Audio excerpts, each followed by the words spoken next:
My name is Aaron, and I had been married to Kayla for the last 17 years. We have a 16-year-old daughter named Judy. I work as a mechanical engineer at the local automobile factory, spending my days ensuring that machines run smoothly and production stays on track. It was a warm, sunny afternoon in March when my phone buzzed in my pocket.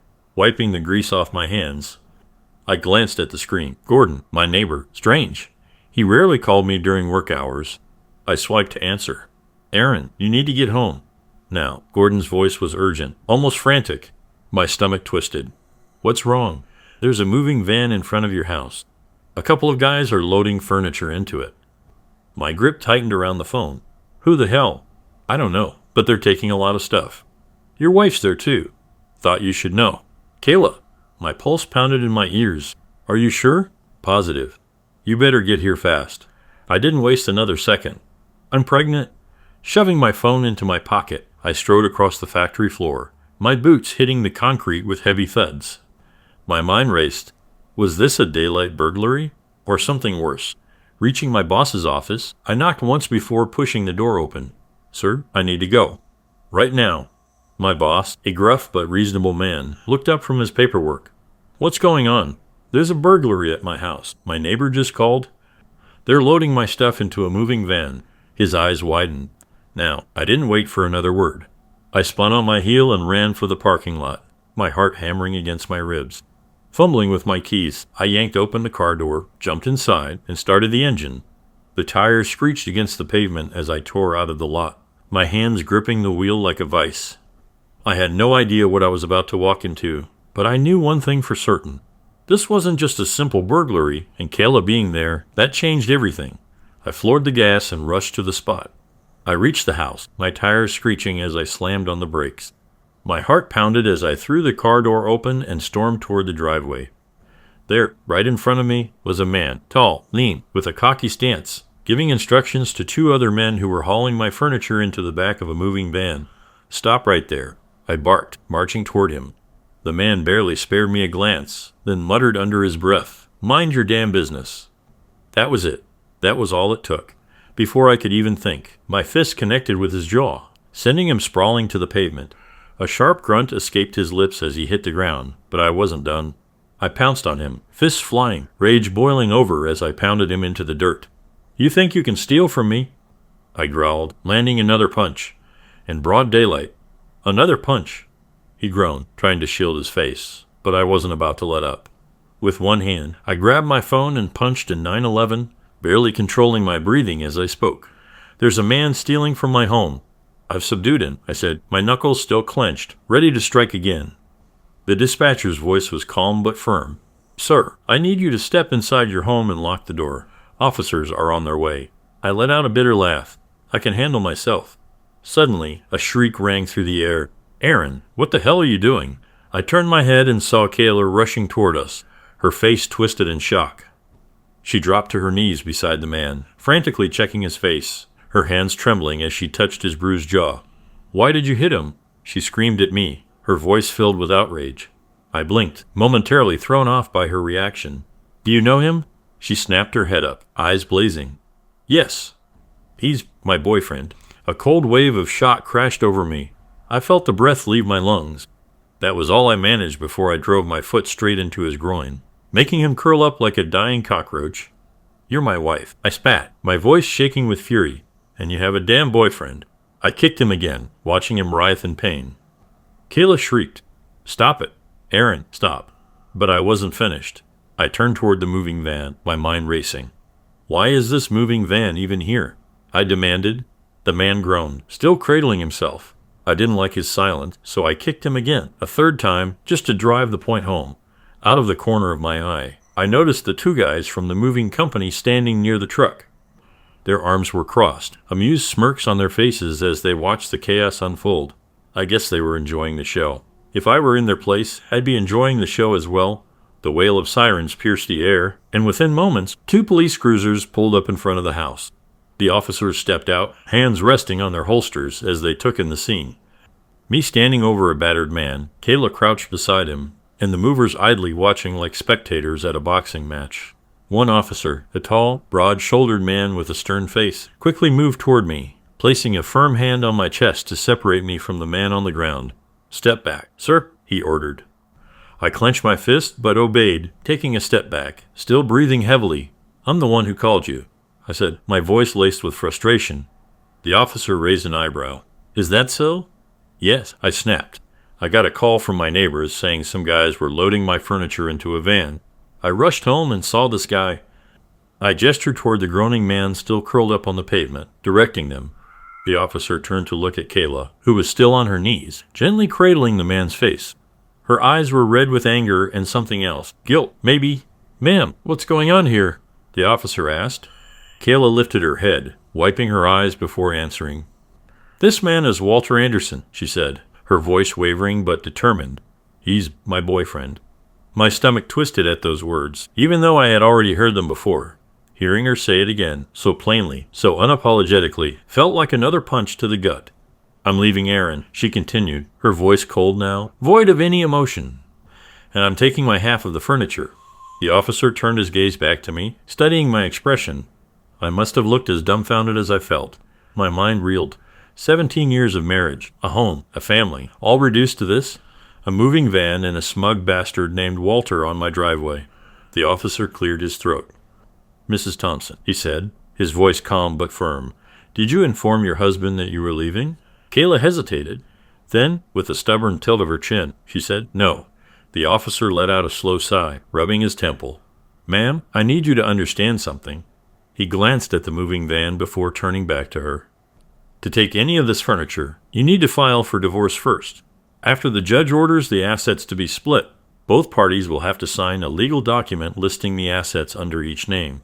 Kayla's face paled slightly. "What you're doing right now," the officer continued, his tone sharpening, "is illegal. If your husband decides to file charges, this will be classified as theft." Kayla gasped at the officer's words, her face flashing with shock and frustration. She turned to the two movers, her voice tight with urgency. "Put everything back," she ordered. The men, still amused by the situation, shrugged and began carrying the furniture back inside.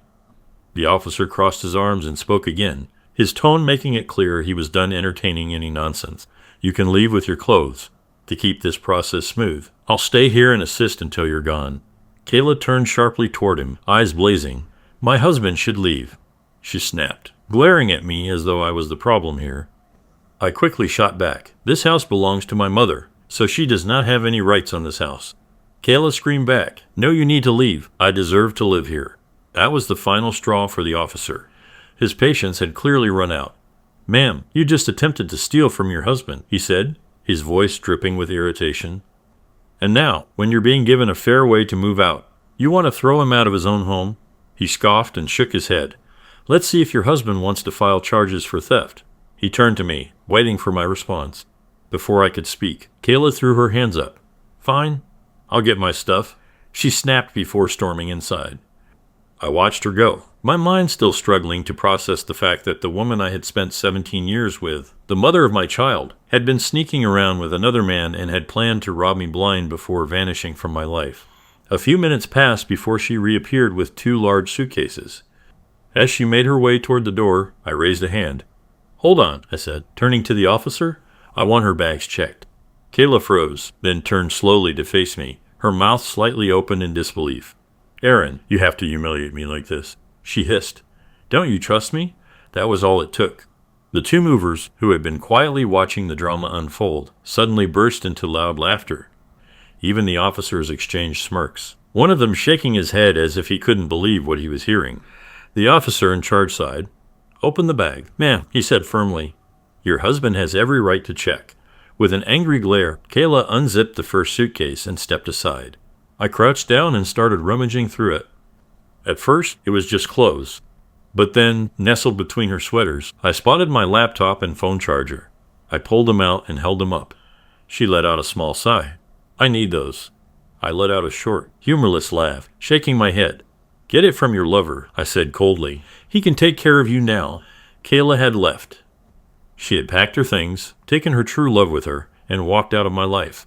Walter was still limping from the beating I had given him, which brought me some satisfaction. But that satisfaction was short-lived. The house was quiet now, eerily so, and the reality of what had just happened was beginning to sink in. Then the front door swung open. Judy walked in, her backpack slung over one shoulder, her brows furrowed as she took in the mess, the half-moved furniture, the suitcases that had been hastily unpacked, the mover's footprints still marking the floor. She sat her bag down and looked at me. "Dad, what the hell happened here?" I exhaled, rubbing my temples. "Come sit down," I said, patting the couch beside me. She sat down, looking at me expectantly. I took a deep breath. "Your mother has decided to leave," I said evenly.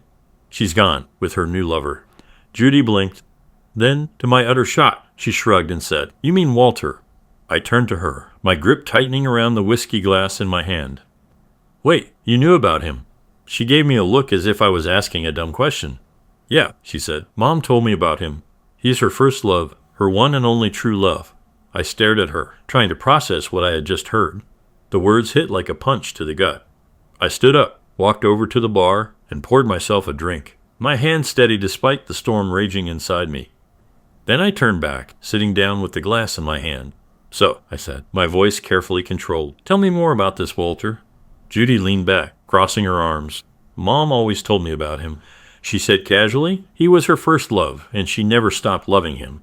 She married you because, well, you were a good choice." "A decent man?" I let out a dry laugh, shaking my head. A good choice. That was all I had been. Not a partner. Not someone she loved. Just a safe bet. I took a sip of my drink and looked at Judy.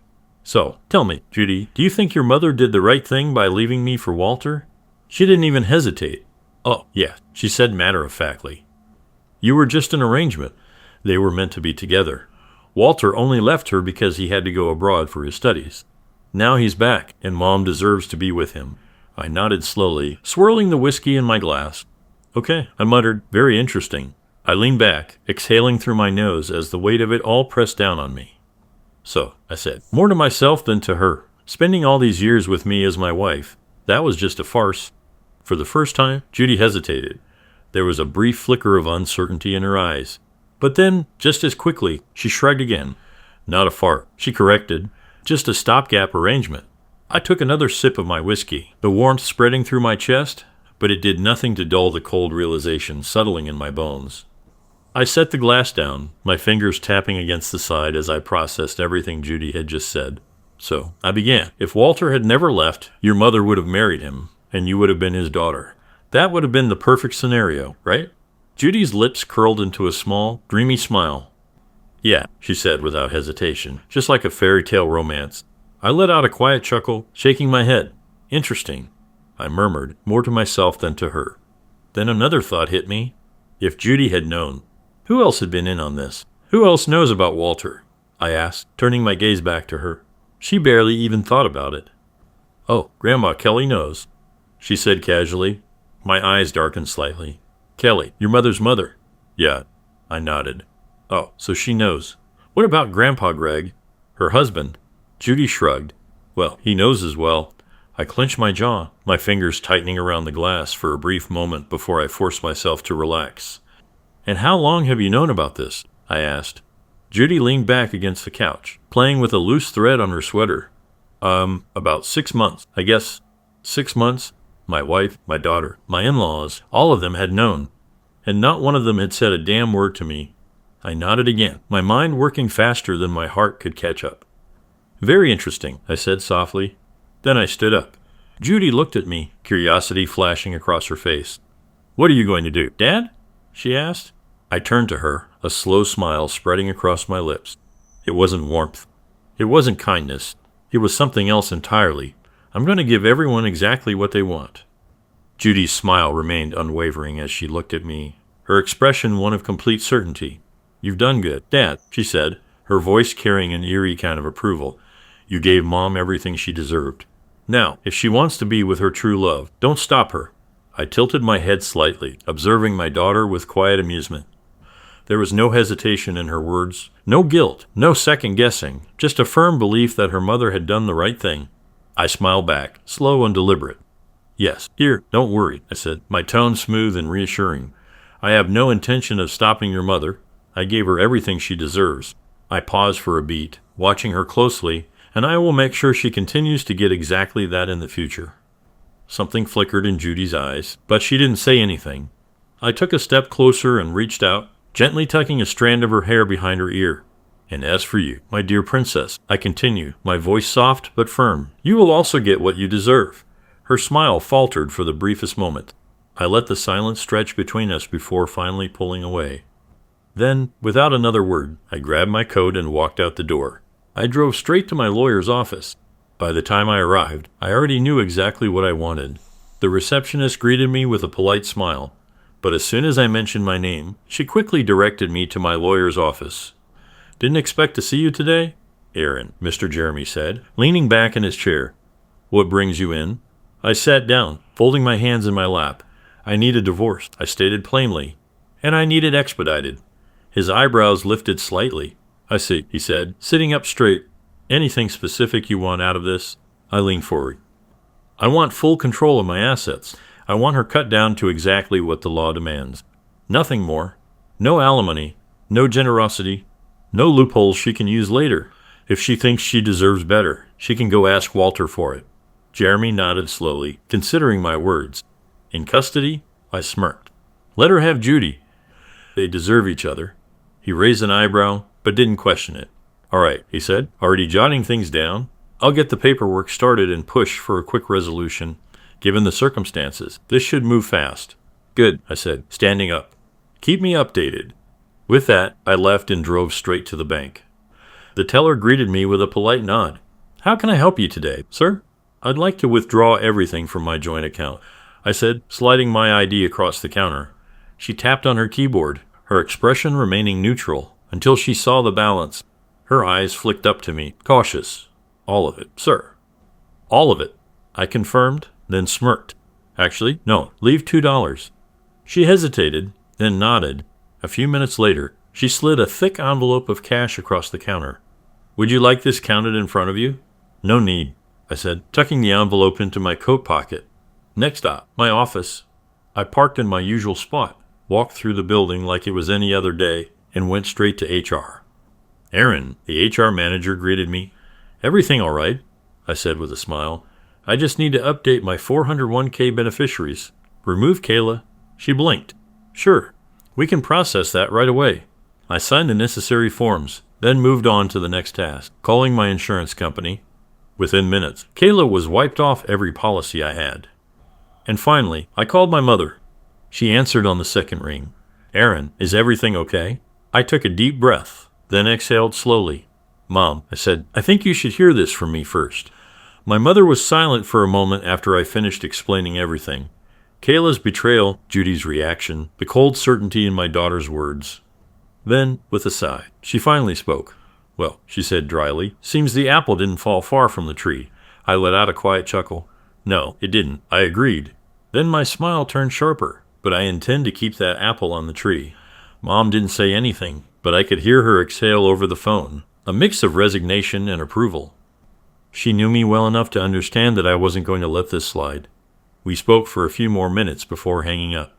The next day, Kayla was served. I knew exactly where she'd be, at her office, basking in whatever glow her affair with Walter had given her. She had expected this, no doubt. She knew I wouldn't take this lying down. But knowing and experiencing are two very different things. At first, she was calm. I imagined she had expected the standard divorce terms. Half of everything, a clean split, maybe some alimony to keep her comfortable. She probably thought I would be predictable. She thought wrong, because as she flipped through those documents, her expression changed. Her fingers trembled slightly as she turned the pages. And then, just like that, I saw it. The panic, the realization. She had nothing. The house, not in my name. She had no claim to it. The furniture, also not hers. Alimony, out of the question. Our salaries were nearly identical. All she was getting was child support. And that too for only 2 more years until Judy turned 18. She must have read the papers over and over again, hoping she had missed something, that there was some loophole she could exploit. But there was nothing. I had made sure of that. Not long after, my phone rang. I let it ring twice before answering, my voice calm. "Hello? This is not fair." Kayla's voice came through, sharp and frantic. "I'm supposed to get half of everything. That's how this works, Aaron." I leaned back in my chair, smiling to myself. I said, my tone light, almost amused. "Yeah," she snapped. I was your wife. I deserve half. I let a slow breath slip through my lips. Then, with deliberate patience, I replied, and I'm supposed to get half of yours. There was silence on the other end. I could almost picture the gears turning in her head, the realization sinking in. I smiled wider. Better we settle it in court. The day of the divorce hearing finally arrived. I walked into the courtroom with my lawyer, Ron Jeremy. As always, looked smug and pleased with himself. A shark in a suit. He thrived in situations like these, and I had no doubt he was about to enjoy every moment of this. A few minutes later, Kayla arrived with her lawyer, Lana Rhodes. The moment Ron saw her, he licked his lips and muttered under his breath, "I'm going to smash her." I turned to him, raising an eyebrow.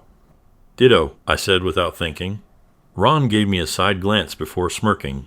"I meant in court," he clarified, though the twinkle in his eyes told me we both knew we meant the same thing.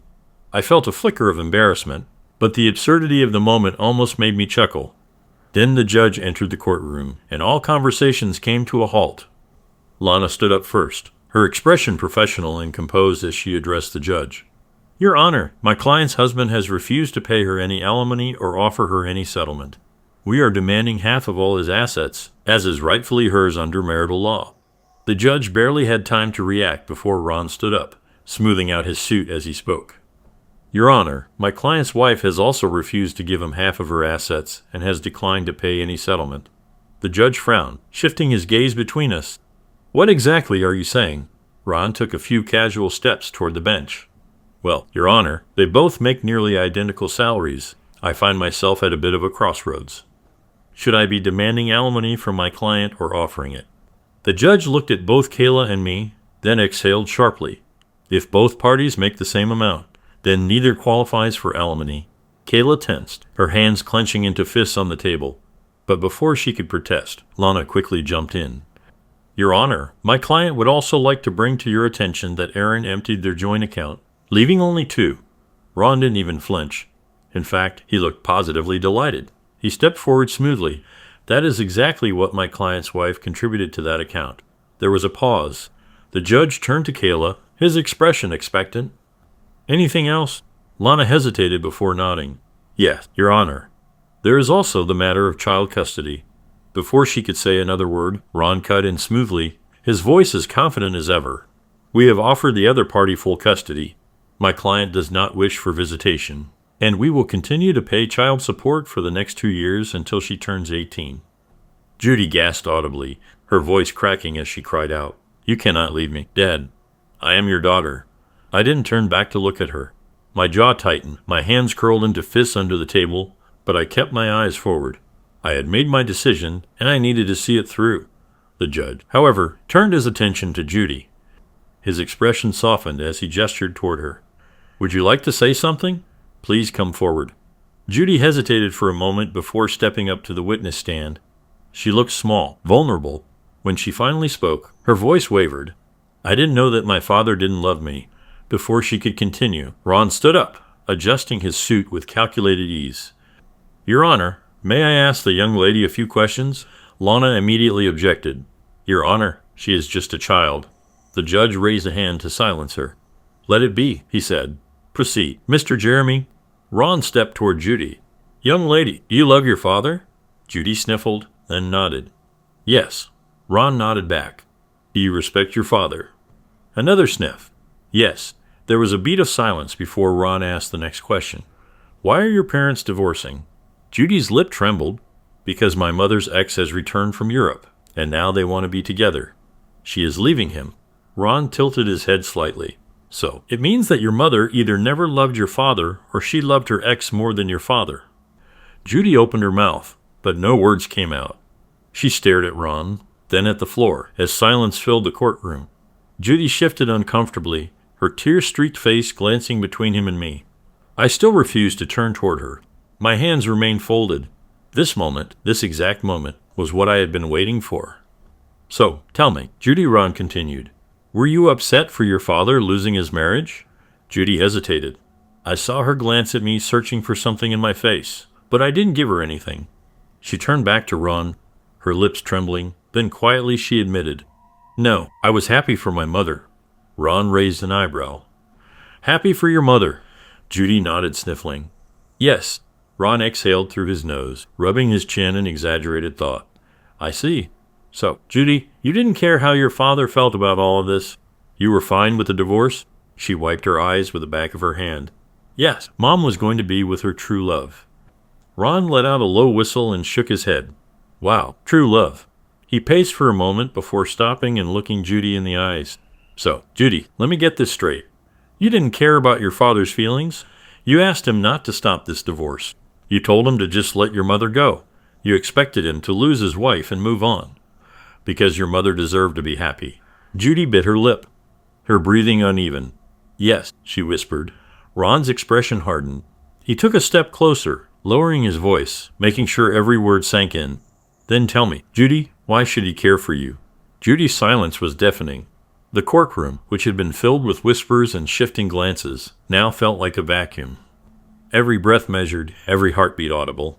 She stared at Ron, eyes wide, lips parted, as if the weight of his words had just knocked the air from her lungs. Ron, never one to hesitate, leaned slightly forward, his voice sharp but steady. Now, let me ask you one final question, Judy. He let the moment stretch just long enough for the tension to mount. This is something you told your father, word for word. Let me quote him. Ron turned to me briefly, then back to her. If Walter had never left, your mother would have married him, and you would have been his daughter. That would have been the perfect scenario, right? He let the words hang in the air, his eyes locked onto hers. Your reply was, yeah, just like a fairy tale romance. Judy inhaled sharply. Ron took a step closer, voice unwavering. Is that correct, Judy? She hesitated, but there was nowhere to run, nowhere to hide from the truth she had so easily spoken before. Yes, she finally admitted. Ron nodded, as if that answer was all he needed. But he wasn't done. You wanted to be Walter's daughter. You wanted to abandon the father who stayed awake all night when you were suffering from a fever last year. The father who never missed a single recital, never missed a single parent-teacher meeting, never missed a single sports event. Judy squeezed her eyes shut as if trying to block out his words. But he continued, relentless.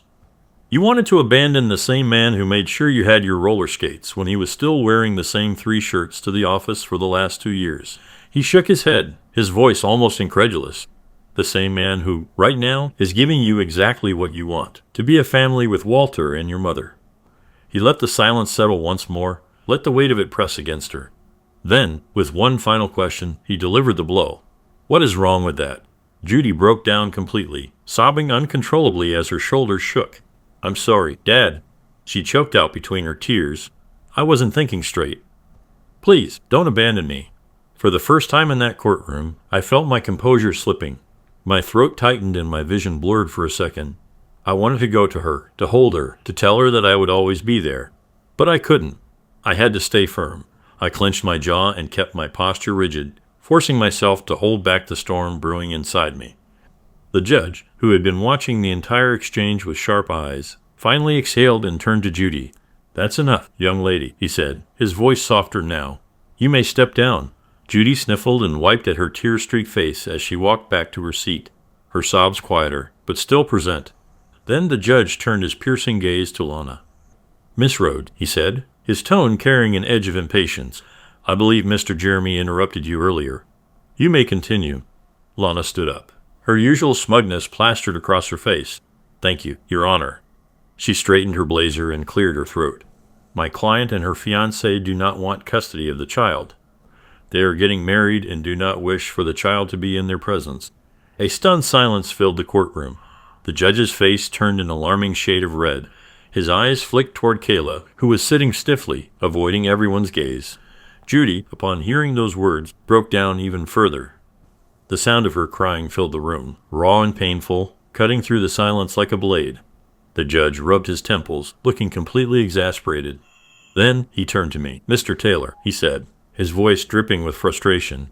You don't want custody. Your wife doesn't want custody. What are you two doing? Your arrogance and ego will destroy the life of this child. I exhaled slowly, gathering my thoughts before standing. Your Honor, my mother, Brenda Thomas, will take custody. I have already spoken to her, and she has agreed to take full responsibility for Judy. The judge studied me for a long moment before nodding. Without hesitation, he banged his gavel against the bench. The child will go under the custody of Mrs. Brenda Taylor, he declared. Both parents will be required to pay child support. He paused, and then continued. There is no need for alimony or settlements. The divorce is granted. The sound of the gavel hitting the wood echoed through the courtroom, final and absolute. I turned to look at Ron, who had been watching the entire exchange with a bemused expression. He let out a small chuckle and leaned toward me.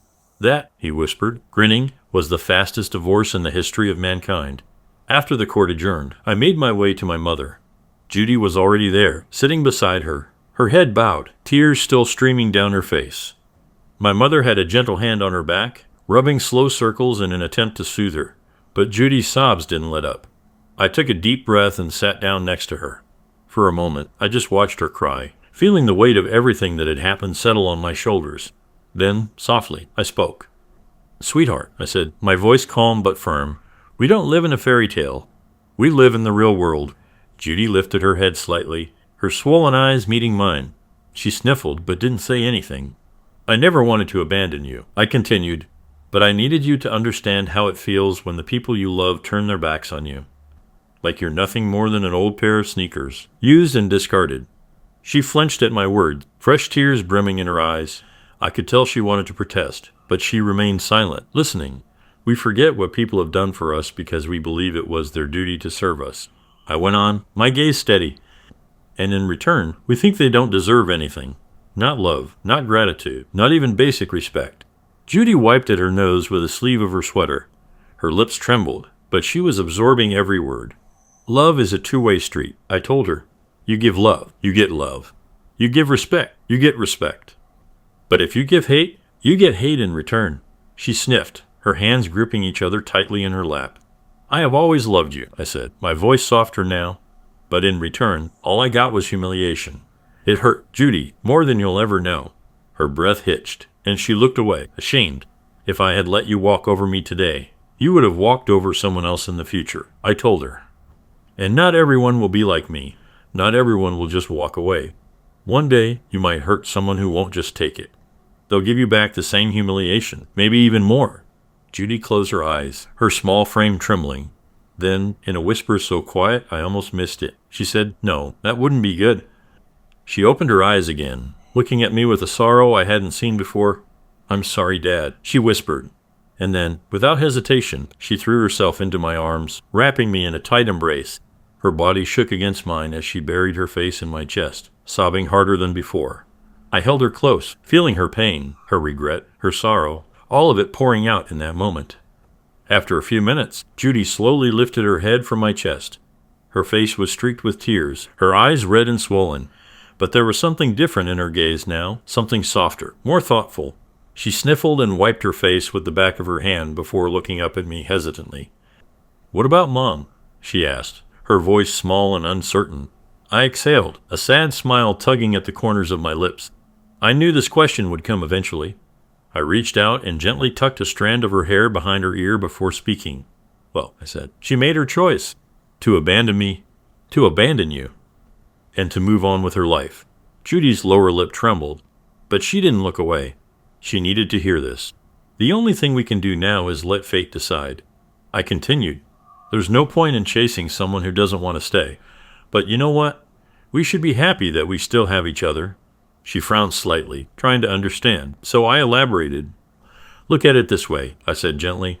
She never truly loved me, so she spared me from living a lie, and as painful as it is, she abandoned you too, which means she spared you from false hope. We're left with what's real. No lies, no betrayal, just the truth.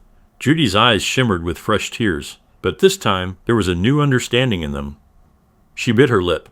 Then, without warning, she leaned forward and hugged me again, tightly, as if afraid to let go. Thanks, Dad, she whispered. A few months passed, and life slowly settled into a new rhythm. Judy had begun to smile more, to heal in her own way, and our bond had grown stronger. It wasn't perfect, nothing ever is, but we had each other, and that was enough. Then, one fine afternoon, Judy burst through the front door, her face practically glowing with excitement. I was sitting on the couch, reading the newspaper, when she rushed in. You won't believe what I just heard, she exclaimed, barely able to contain herself. I set the paper down and turned to her, raising an eyebrow. She grinned. That Walter guy, he beat the hell out of Mom. For a split second, I was stunned. Then, before I could stop myself, I let out a short, amused laugh. I wasn't proud of it, but after everything that had happened, I couldn't help it. Judy's eyes widened at my reaction. But then, as the absurdity of it all sank in, she, too, let out a small chuckle. "Did you anticipate that?" she asked, shaking her head in disbelief. I smirked. "Well, I was married to your mother for almost 2 decades. I know firsthand that listening to her whine every single day is a special kind of punishment." I leaned back, crossing my arms. I guess their fairy tale was written by the Brothers Grimm. Judy laughed a little harder at that, but then her expression sobered. "So, how is she?" she asked. "In the hospital," she said, "and Walter, he's in jail." I exhaled through my nose, nodding. Figures. Judy tilted her head slightly. "I have a feeling she'll be calling you soon." I was about to respond when Maria walked out from the kitchen, wiping her hands on a dish towel. She had been making dinner, but now she looked between the two of us, curious. "Did I miss anything?" she asked. Judy turned to her, a soft, knowing smile on her face. She said, "You didn't miss anything, Mom."